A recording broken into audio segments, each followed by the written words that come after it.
င်းပွင့်ချိန်ရောက်လာပြီကျောင်းတက်ချိန်ရောက်လာပြီဆိုင်မှာကျောင်းဖွင့်ရာသည့်အတွက်ပစ္စည်းမျိုးစုံရှိတယ်မိုးကလေးမျိုးစုံရှိတယ်မိုးကဆိုရတာကလေးတွေကြိုက်တဲ့ဇက်ကောင်ဆိုင်လေးတွေနဲ့ထီးခောက်ထီးရှိမယ်ဒါလေးကတော့ရိုးရိုးဒီလိုထီးရှိပေါ့ဒါလေးကရတော့ခောက်ထီးပါခောက်ထီးလေးတွေလည်းရှိတယ်နော်ပြီးသွားရင်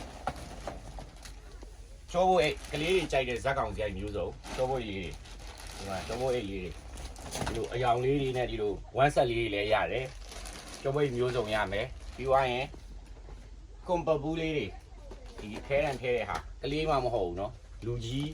တွေလည်းသုံးလို့ရတယ်တော်တော်လှတာပါကိုလေးကလေးတုန်းကတော့မရှိပါဘူးဒါအခုသူတို့တွေအတွက်ကတော့မျိုးစုံပဲရှိပါတယ်